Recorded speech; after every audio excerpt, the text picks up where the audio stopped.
Bueno, gracias por a esta altura del año seguir con ganas de que volvamos a encontrarnos sobre una cuestión que a mi entender es muy interesante, que ustedes habrán visto durante estos encuentros la actualidad que tiene y la actualidad que seguirá teniendo esta cuestión. Entonces un poco yo voy a plantear lo que vamos a ver. Bueno, el objetivo que yo me he fijado para de hoy y mañana. Diciéndoles también, porque mucha gente me preguntó, antes que precisar lo que vamos a ver, es que el objetivo es que ustedes presenten un trabajo final hasta antes del fin de año.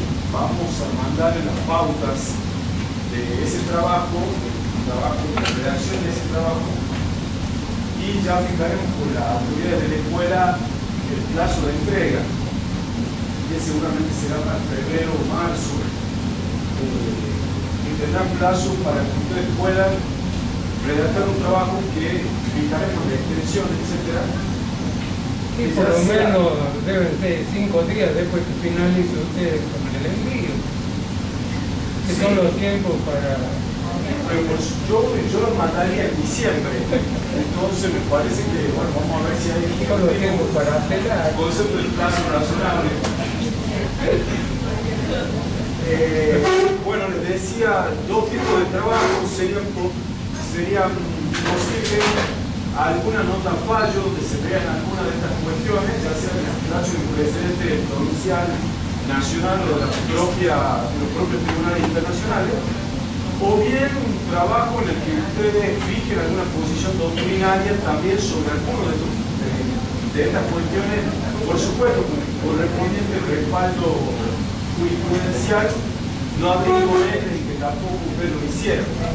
A mí me gustaría que luego pudiéramos conversar, ya sea con el colegio o buscar algún respaldo editorial para publicar 5 o 10 trabajos que puedan tener solidez intelectual y que tengan o que generen algún tipo de expectativa respecto del desarrollo de la cuestión que hayan planteado, para publicarlo de manera que usted pueda redundarle a ustedes también esto que hicimos durante el año en algún tipo de ventaja respecto de un eventual concurso o proceso de selección del cual participaran. Es decir, que esto también tenga para ustedes, además de la satisfacción intelectual, que es la más importante a mi entender, pueda redundarles también en su currículum, ¿sí? Bueno, antes de comenzar, bueno, yo les decía, ¿qué vamos a ver hoy? Bueno, un poco el objetivo es ver cómo esta suerte de constitución regional que nosotros tenemos en materia de derechos humanos, que es básicamente el Pacto de San José de Costa Rica, cómo se estructura o cuáles son los 10 u 11 preceptos fundamentales que tiene este pacto, y cómo se produce un ensanchamiento no solamente de los derechos sino también de las garantías, porque nos damos cuenta que el ser humano en nuestro espacio regional tiene ahora además una protección nacional y provincial de los Estados federales, tiene una protección internacional, y eso hace que vayan a consolidarse esos dos controles de constitucionalidad y convencionalidad que actúan muchas veces como círculos concéntricos, pero siempre dirigidos a por lo menos sostener el piso que el Pacto de San José establece, que es el mínimo, no el techo, sino el piso de protección del cual avanzamos, o a partir del cual podemos avanzar. Entonces, ¿qué cuestiones vamos a ver? Fundamentalmente los artículos 8 y 25 que establecen el tema de las garantías que deben advertirse en todo tipo de procesos, no solamente en los penales, sino de cualquier naturaleza. Y vamos a ver algunas cuestiones que tienen que ver con el denominado concepto de proceso que debe desarrollarse en un tiempo razonable.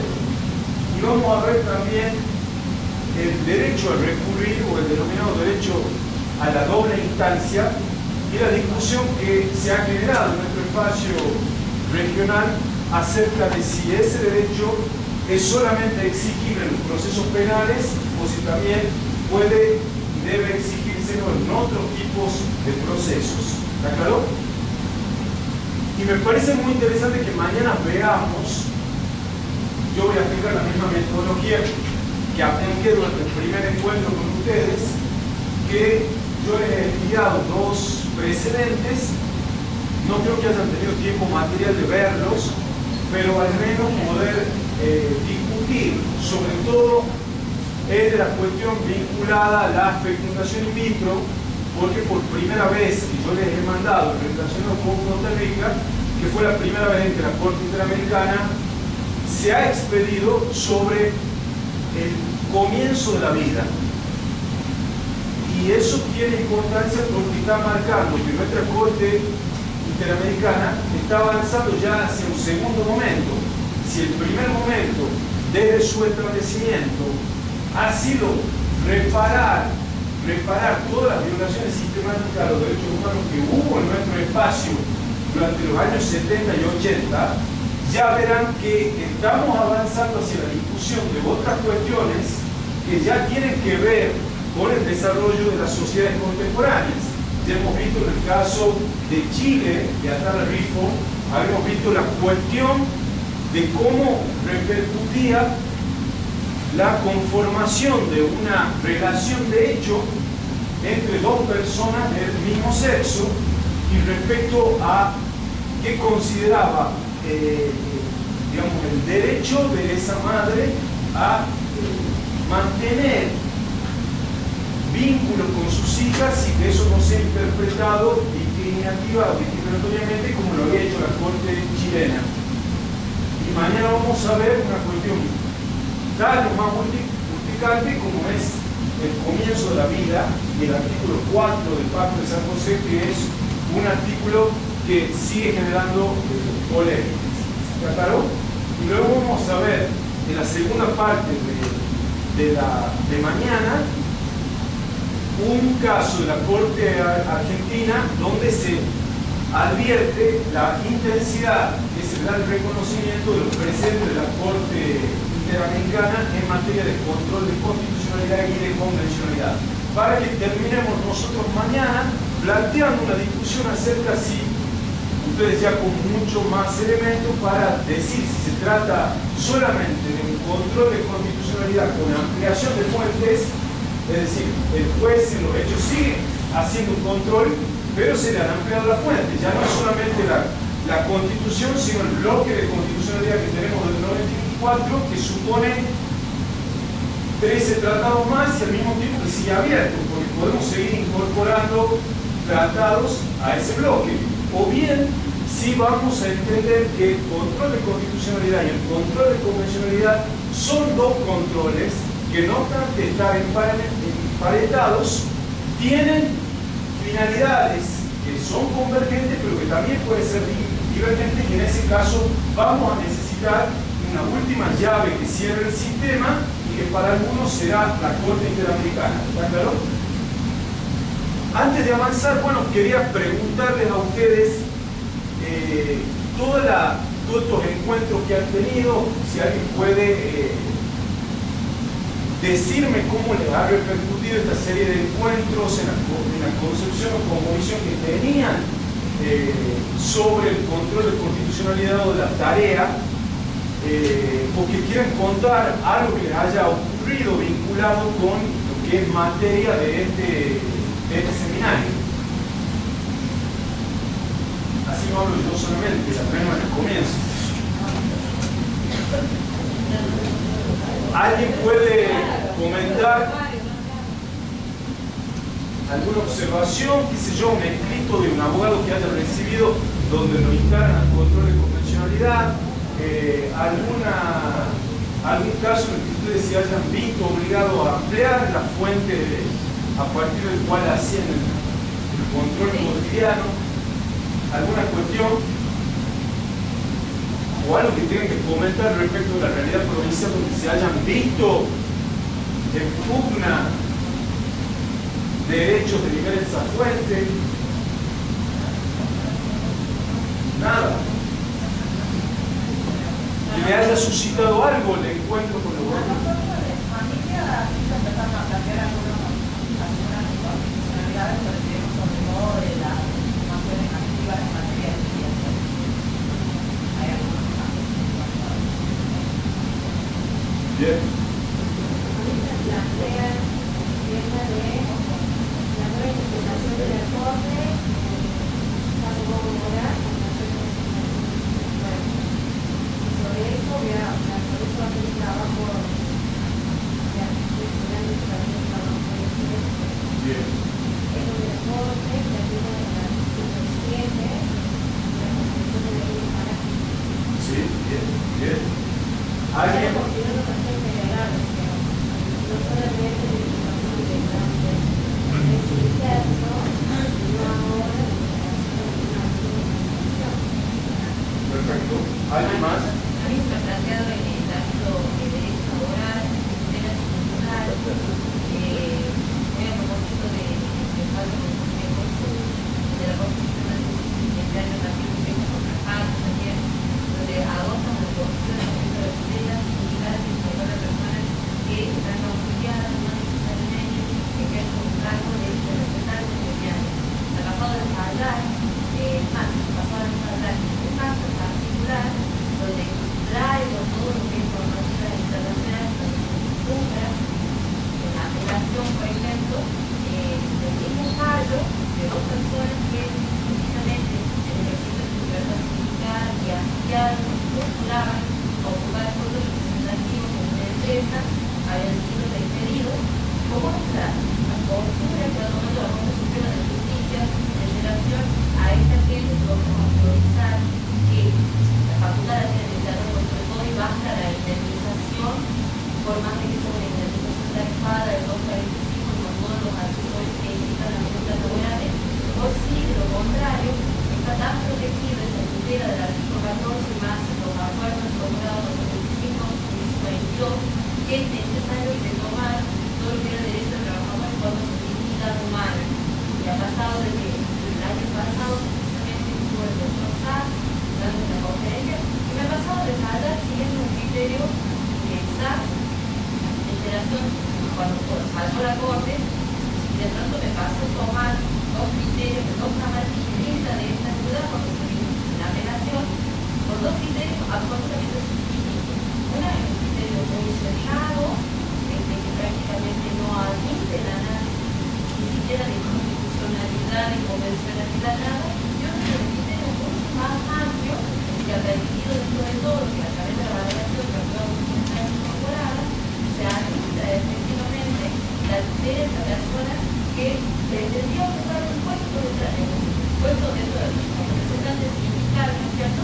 Era solamente afiliada, pero como había sido despedida, bueno, no, estaba afuera, ya no podés participar, lo tengo organizado. Y sobre eso es lo más tarde el trabajo. Bueno, muy interesante todo lo que ustedes han dicho y espero, digamos, que ustedes estén advirtiendo en la jurisprudencia con la cual ustedes tienen que trabajar como constantemente muchos tribunales, sobre todo los tribunales superiores y la Corte Federal, la invocación permanentemente que están haciendo a las fuentes internacionales.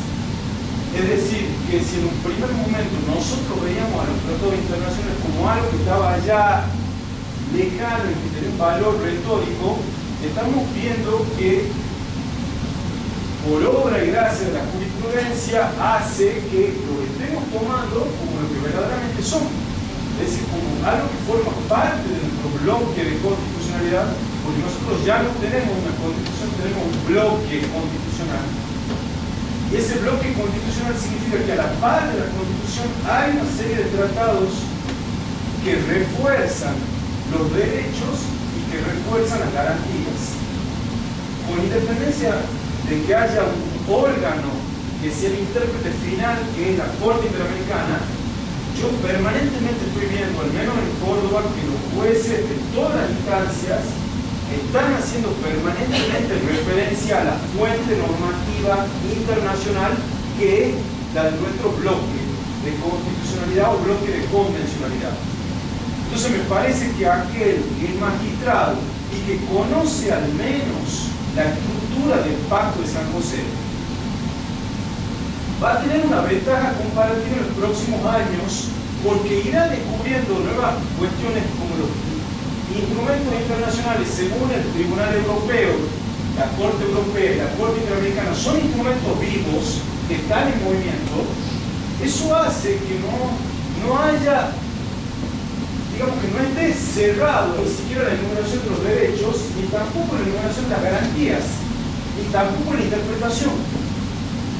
Entonces, aquella persona que en los próximos años vaya este hecho de la inexorabilidad, de la llegada de los tratados y de disponer de un bloque, hace que haya venido para quedarse con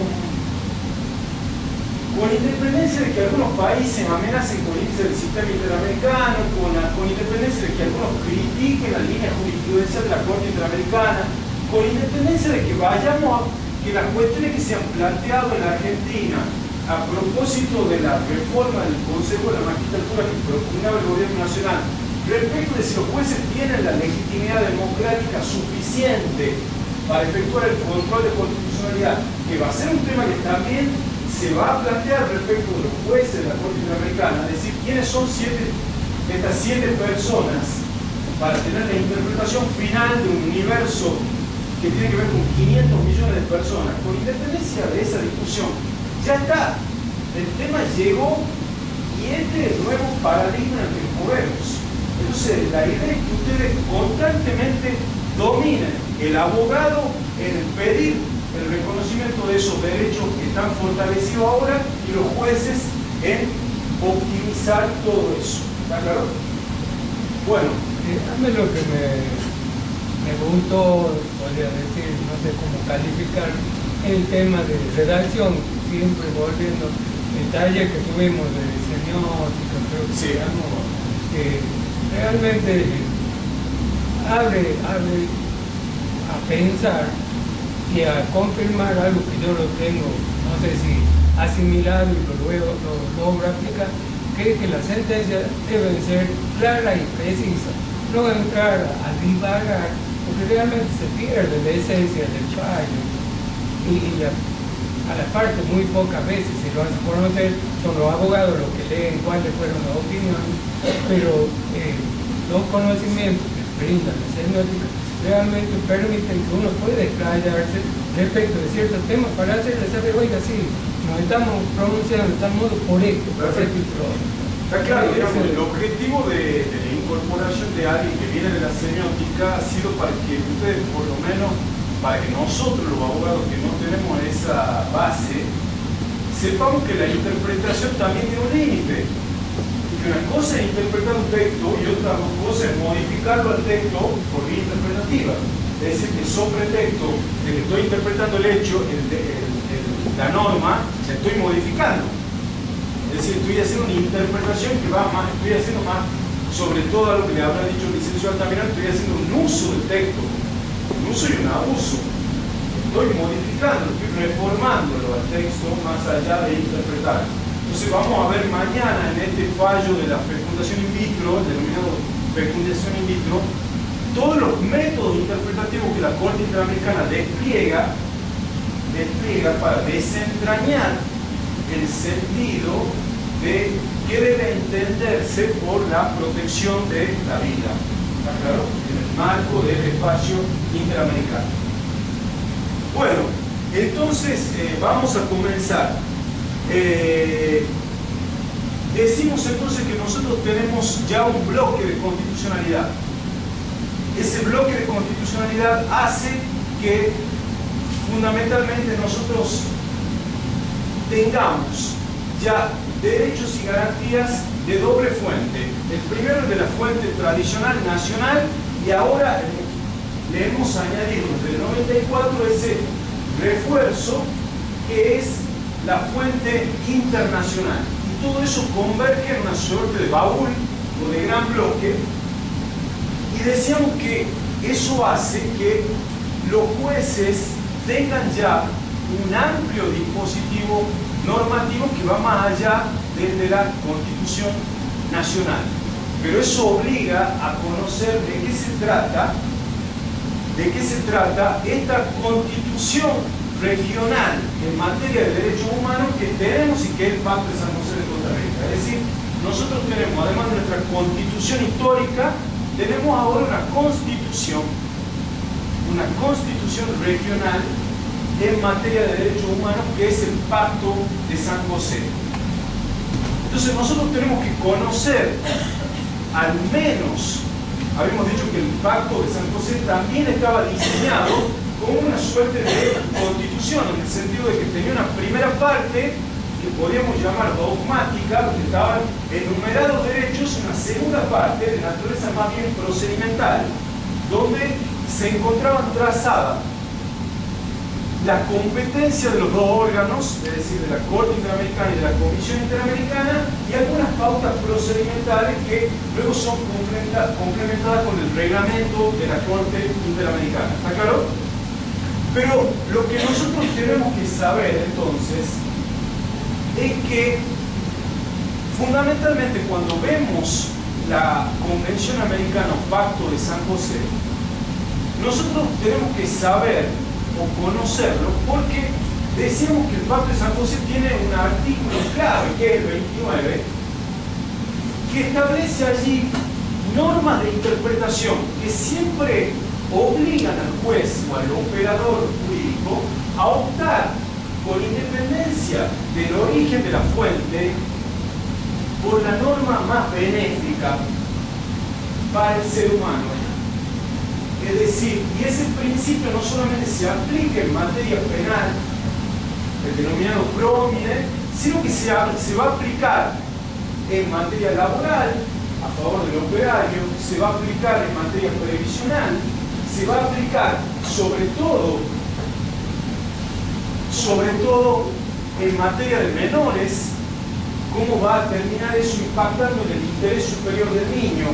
Es decir, que para saber, en definitiva, cuál es la norma más benéfica, tenemos que conocer la norma interna y tenemos que conocer los dispositivos internacionales.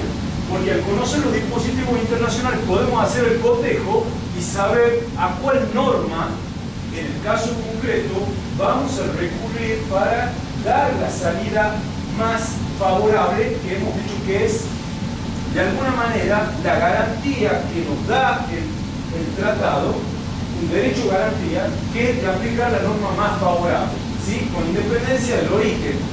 Si en Catamarca tengo la legislación más favorable, la aplico. Pero si la encuentro en un tratado internacional, voy al tratado internacional. Entonces, para hacer ese juego, yo necesito al menos conocer la estructura del Pacto de San José, ¿sí? Segunda cuestión. Estos derechos y estas garantías están establecidos en función de las personas, de los individuos. Hemos dicho que el derecho, a muchos de nosotros, con planes viejos de la facultad de Derecho, cuando veíamos derecho internacional, no veíamos derecho internacional de los derechos humanos. Veíamos el derecho internacional clásico, cuyos actores eran el Estado. Es decir, el derecho internacional clásico tenía como sujetos a los Estados. ¿Está claro?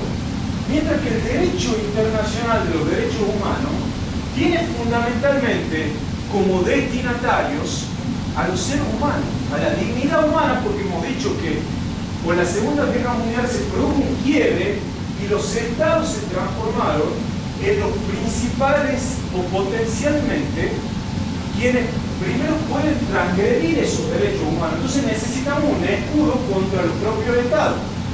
Entonces, en el derecho internacional de los derechos humanos, los derechos están a favor siempre, no del Estado, como era el derecho clásico, el derecho internacional clásico, sino a favor del ser humano. Y el sujeto pasivo es siempre el Estado. Es decir, que a mí me parecía que en esta discusión que había acerca de las cautelares, en la denominada reforma judicial, a mí me llamaba la atención que invocaba los intereses del Estado. O sea que a esta altura del siglo XXI seguían hablando de la vieja razón del Estado francés del siglo XVIII. cuando estamos diciendo que si tenemos el Estado y el ser humano, los tratados internacionales que nos rigen dicen que todo el dispositivo de derechos y de garantía está a favor del ser humano, no del Estado. Que el Estado solamente tiene deberes y obligaciones. ¿Está claro? Es decir, que si nosotros conocemos este derecho, tenemos mayores argumentos para discutir, vale la redundancia, la discusión pública acerca de esta cuestión. ¿Está claro? Bien, entonces comenzamos. Antes de avanzar, nosotros vamos a ver que el Pacto de San José tiene dos artículos, además del 29, que es clave. Tenemos el artículo 1 y el artículo 2. Artículo 1 y artículo 2, que establecen las denominadas obligaciones genéricas de los Estados. La primera obligación, en el artículo 1, es la de garantizar, respetar y garantizar los derechos que en virtud de su propia soberanía el Estado se compromete a reconocer. ¿Está claro? Pero tenemos un artículo 2, que es una consecuencia del primero, que establece la obligación del Estado-Nación, de adecuar su legislación y sus prácticas si las vigentes fueran en contra del entramado de derechos al cual se compromete en virtud del artículo 1. ¿Está claro? Si en virtud del artículo 1 el Estado dice voy a respetar todos estos derechos que vamos a enumerar a continuación. Ahora bien, si mi práctica actual ya contraviene algunos de los derechos reconocidos, yo me comprometo además a adecuar mi legislación y a adecuar mis prácticas. Y Vidal Campo veía en eso de adecuar las prácticas también una pica para cifrar allí el control de convencionalidad, en el sentido de que práctica se refiere no solamente a la actividad legislativa, sino a la actividad jurisprudencial. Exactamente, es decir que el control de convencionalidad no versa solamente sobre el decreto del Poder Ejecutivo o no versa solamente por la ley sancionada por la legislatura, sino por la interpretación que los propios jueces pueden hacer. Y ya hemos visto que en el caso de Atala Rifo, de Chile, el control de convencionalidad que hace la Corte Interamericana no es sobre ninguna norma chilena, sino sobre la interpretación que los jueces hacían al otorgarle la guarda de los menores al padre y no a la madre por cuestiones, por la condición sexual de la madre. ¿Está claro? Es decir, que eso es muy importante, que el control de convencionalidad también es, o va a recaer eventualmente, sobre la interpretación que vayan a efectuar los jueces. ¿Está claro?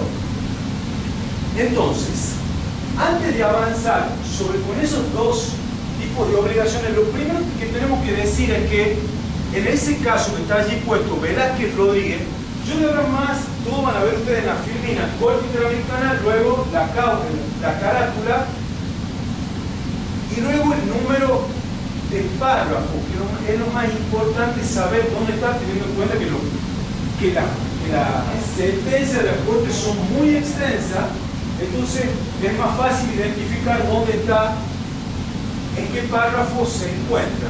Entonces, el Estado se obliga en el artículo 1 y en el artículo 2 a respetar una serie de derechos. Argentina se ha comprometido. Ahora bien, tiene que saber que si el Estado Nacional no garantiza esos derechos establecidos en el pacto, o bien no adecua su legislación o sus prácticas que incluyen las jurisprudenciales, incurre en un ilícito internacional. Y ahí está el concepto de ilícito internacional, porque el control de convencionalidad, amigos, el control de convencionalidad ya sea el difuso que tiene que hacer el juez de Catamarca en su caso concreto, como el que va a ser eventualmente la Corte Interamericana, si el caso llega allí en control concentrado, porque hemos dicho que acá tenemos dos controles, el difuso que hacen todos los jueces y el concentrado que eventualmente va a ser la Corte Interamericana. De lo que se trata es saber si hay un ilícito internacional.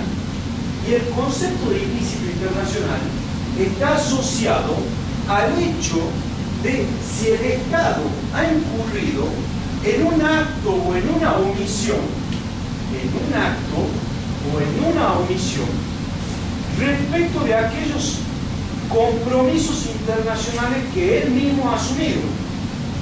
Por eso decíamos que el control de convencionalidad que va a hacer el juez de Catamarca, como el de Córdoba, como el de Tucumán, etc., es un control de convencionalidad por la acción que ha hecho el Estado, transgrediendo los derechos a los que se ha comprometido a respetar, o bien es por omisión. El control, y eso, amigos, tenemos que comenzar a poner mucho énfasis en el control de constitucionalidad o de convencionalidad por omisión, que implica decir que el Estado incurre en responsabilidad no por lo que ha hecho, sino por lo que ha dejado de hacer, por lo que no ha hecho en función de los compromisos que ha asumido. ¿Está claro? Ya habíamos visto cómo en materia penal juvenil, al no haber adecuado aún la legislación a la Convención de los Derechos del Niño, ahí nosotros estamos incurriendo en una omisión. ¿Está claro? Entonces, el control allí no va por lo que se hace, sino por lo que se deja de hacer. ¿Sí? Que otra variante del control de constitucionalidad clásico es controlar lo que no se hace. Ahora bien, delimitado en qué consiste ese ilícito, decimos que nos encontramos básicamente 4 tipos de violaciones en las que puede incurrir el Estado. Por acción, es decir, incurro en una aprehensión de una persona al margen de todas las previsiones normativas establecidas por la Constitución Nacional y por los tratados internacionales. Ya vamos a ver el artículo 8 y el 25, básicamente, del Pacto de San José. Por omisión, por lo que no hace el Estado. Por exclusión, la violación también puede ser por exclusión, porque el artículo 1 del Pacto establece fundamentalmente que los Estados se comprometen a respetar los derechos y libertades reconocidas en ella sin discriminación alguna por motivos de raza, color, sexo, idioma, religión, opiniones políticas o de cualquier otra índole. Fíjense cómo los tratados, como las constituciones, siempre dejan indeterminaciones o de cualquier otra índole. Significa que aquí la exclusión no solamente es como en la Alemania nazi, que lo hacíamos respecto de los judíos, que estaban privados de todo reconocimiento de su dignidad humana, sino que se pueden buscar en la actualidad otros colectivos que se ven discriminados por razones de edad, la tercera edad, discriminación respecto de las mujeres, etc. Es decir, que también puede ir en función de la exclusión que se hace de determinados colectivos. Y luego tenemos que distinguir las violaciones sistemáticas de las violaciones aisladas en las que pueden incurrir los Estados. Las violaciones sistemáticas, hemos dicho, que son las que acontecieron en los años 70 y 80, donde el Estado planificaba y organizaba fundamentalmente esas violaciones sistemáticas a los derechos humanos que nosotros hemos padecido.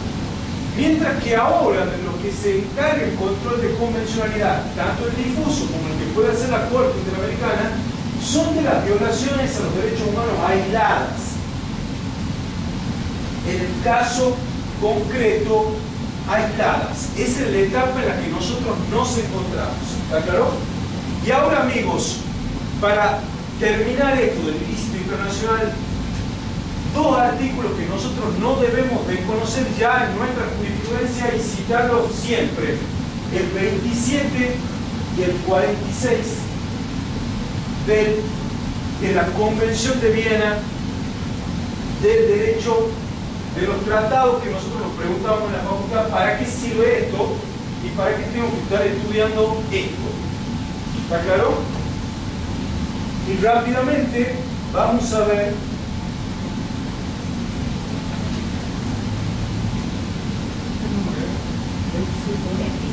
el 27 y 46.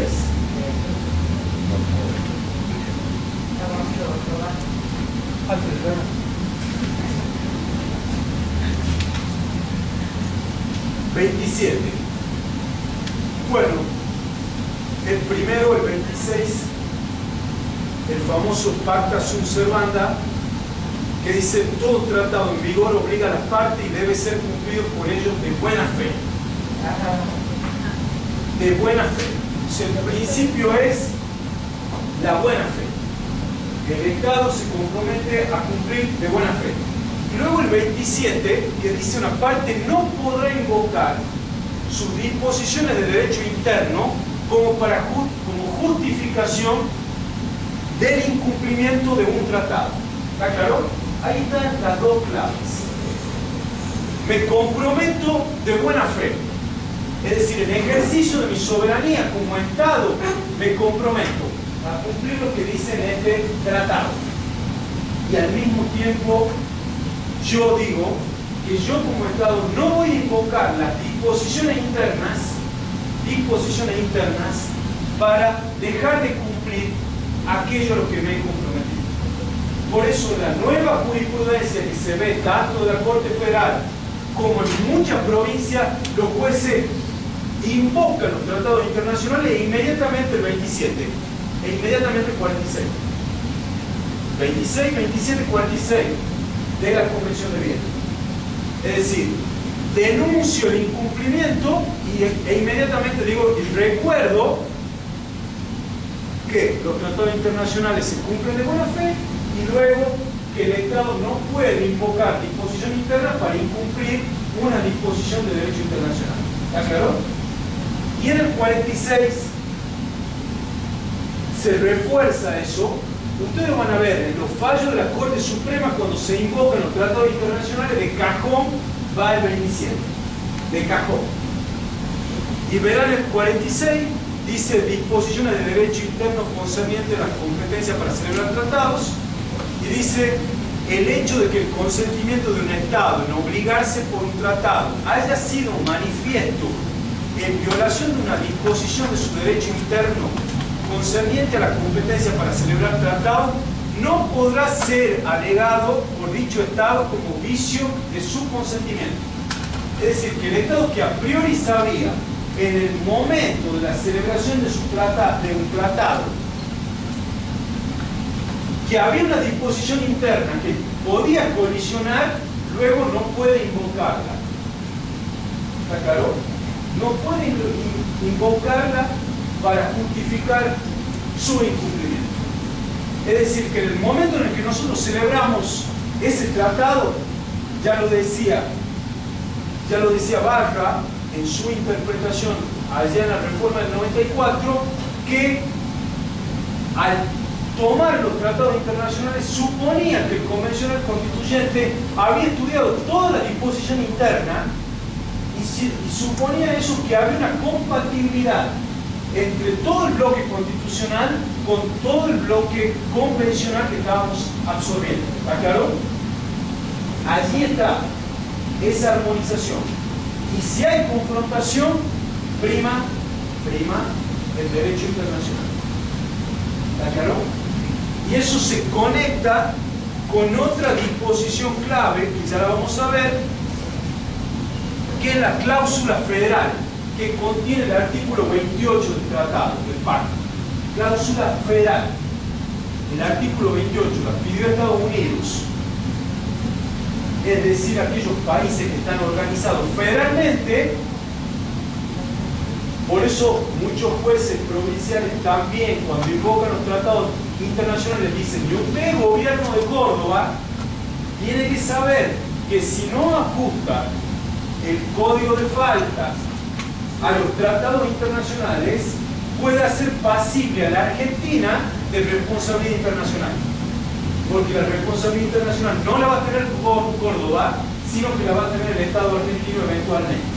Y ahí aparece la cláusula federal, este artículo del pacto que dice que son los estados federales, los estados organizados federalmente, los que responden por la adecuación que a su vez sus estados autónomos o bien sus estados subnacionales, como vienen a ser otras provincias, las que tienen que adaptar su legislación en función del artículo 2 del pacto. ¿Está claro? ¿Está claro lo que estamos diciendo? O sea, normas clave del pacto: 1, 2, 29, que predomine, la denominada cláusula federal, y siempre jugamos todo eso con el 27, perdón, con el 26, 27, 31 y 46 de la Convención de Viena.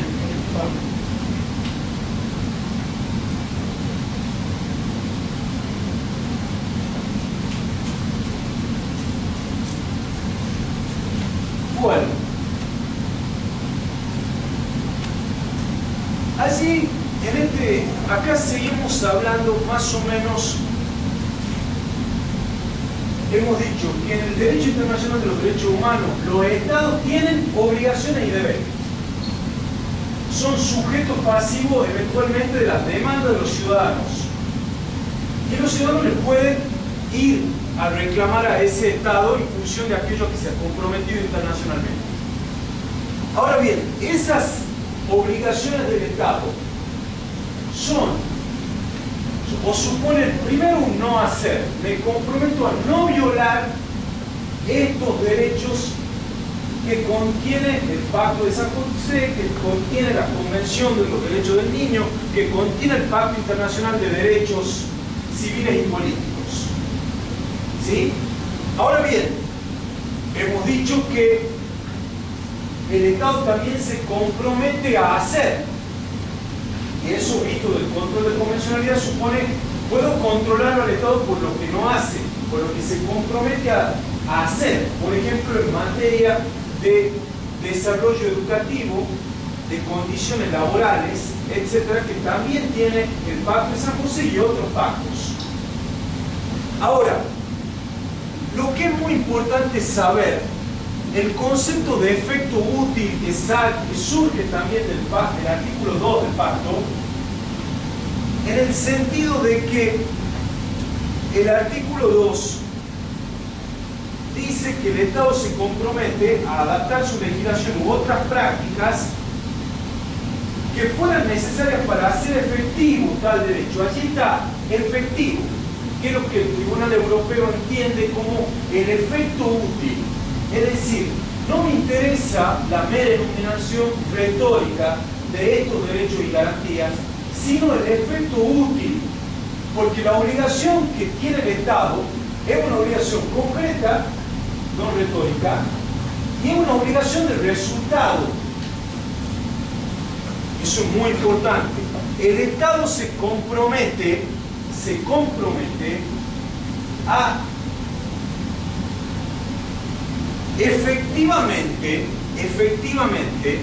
efectivamente asegurar, garantizar, es decir, a respetar, es decir, los derechos enumerados, a garantizarlo por medio de un sistema judicial, a efectivizarlos, es decir, que lleguen a los sujetos. Y de allí decimos que es una obligación de resultado. Es decir, el Estado debe controlárselo por los resultados que genera o debiera generar eso a lo cual se ha comprometido.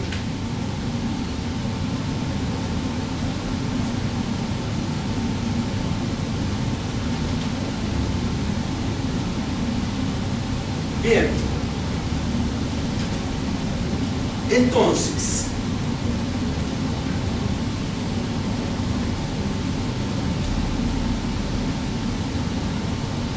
allí están básicamente, ese es un poco la estructura que sostiene el Pacto de San José, y que eso es lo que nosotros tenemos que conocer ya de forma casi natural, porque eso es lo que va a permitir. Nuestro sistema ahora está planteado así,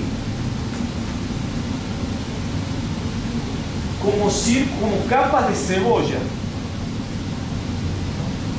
Nosotros tenemos aquí la legislación local, tenemos la federal y tenemos ahora la supranacional. Y todo esto está en un baúl.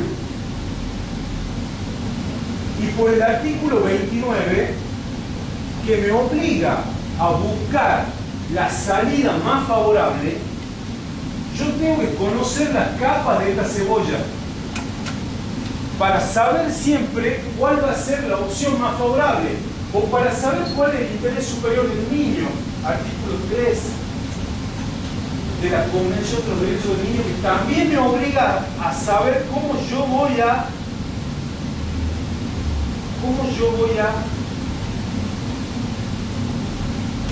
o qué normas yo voy a aplicar. Por ejemplo, ayer en Córdoba, se conoció que una jueza de menores le impuso, en función del interés superior del niño, una pena de 1 año y 1 mes efectiva por incumplimiento de su obligación de asistencia familiar a un padre respecto de 8 hijos, 27 años, 5 hijos con una mujer y 3 con otra. ¿Cómo? 8 hijos. Estaba en un proceso, estaba separado de hecho con la primera mujer y en trámite de divorcio, y en ese le habían impuesto una cuota alimentaria de 300 pesos. Durante 7 años no la cumplió, y la jueza, invocando el interés superior de la víctima, es decir, de los niños, le impuso esta condena de prisión efectiva de 1 año y 1 mes. Y lo hizo tomando en consideración los tratados internacionales. ¿Sí? Eso es lo que hizo básicamente eso. Ya yo lo voy a pasar, que lo tengo allí. Me parece que se llama Cota. Pero bueno, lo traje allí para, incluso podemos ver más tarde otros párrafos, ¿sí? Para ver la argumentación que donde basó, o el soporte que tuvo para hacer. Y eso también es un control de convencionalidad. Eso también es un control de convencionalidad. O sea, amigos, que quede claro, el control de convencionalidad es una obligación de los jueces. No es facultativo, es una obligación. Los jueces ya no hacen solo control de constitucionalidad, hacen control de convencionalidad. Porque la cebolla tiene capas. Y si el control de constitucionalidad puede ir al segundo plano de la capa, que es de las normas constitucionales, tienen que hacer control de la tercera capa, que era de los tratados internacionales. Entonces, el control de convencionalidad, hemos dicho, supone un examen, y ese examen no necesariamente tiene que terminar con la declaración de inconstitucionalidad o de inconvencionalidad de la norma, sino puede terminar con una salida interpretativa que en el caso vea cómo le da efecto útil. Artículo 2. La jueza hizo todo un desarrollo argumental para cumplir con el artículo 2 que dice que el Estado debe adaptar su legislación y su práctica. Y hemos dicho, práctica le hace jurisprudencia.